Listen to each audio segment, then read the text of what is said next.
Ես ուզում եմ ասել, որ բացարձակապես ոչ բեդությունը, ոչ էլ ժողովրդից ովևէ մեկը իրավունք չունի դատելու գղերական մարդուն, հոգևորականներին, եւ սա թող ահազանգի նման հնչի, որովհետեւ իրենք հասկանան, որ իրենք իրավունք չունեն ովևէ բան ասելու կամ համարձակվել քննադատելու, առավելևս դատելու։ Դա շատ մեծ, այսպես ասած, փորձանք ու վատ կարմա գտերի հենց այդ անձին եւ մեր ամբողջ ժողովրդին։ Այդքանը։ Սրբազանի 2 տարի դատապարտեցին, ինչ կա դատավարությունների մասին։ Ասելիքը վերջ, շնորհակալություն։ Յուրաքանչյուր հայ մարդ այսօր պետք է հանդես գա ազգային արժեքների պաշտպանության։ Ցանկացած ձևով, ինչ ձևով որ կարող է։ Ցանկացած մարդ այսօր ինչ որ ձև պիտի գտնի, հանդես գալու ի պաշտպանություն ազգային արժեքների։ Այդքանը կասեմ։ Ես որպես հայ մարդ այստեղ եմ պաշտպանելու ազգային արժեքները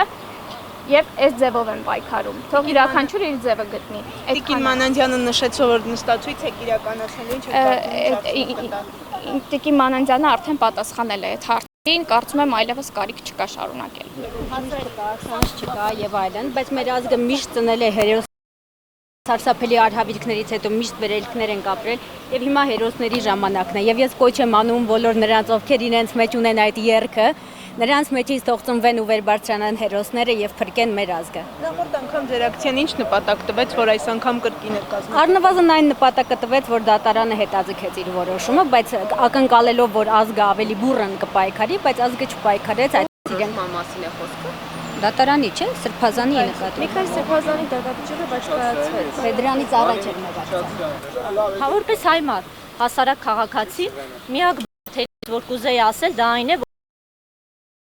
անում Սրբազան դատական process-ում ի պաշտպանություն Սրբազանի եւ դա ցանկացած քաղաքացու դեպքում այդպես է, երբ որ դատական process է գնում, իրենց գործը անում են, բայց դա չի նշանակում, որ մենք պիտի համարենք, որ դա է պայքարը եւ այդ պայքարի հետևում թաքնվենք յուրաքանչյուր հայ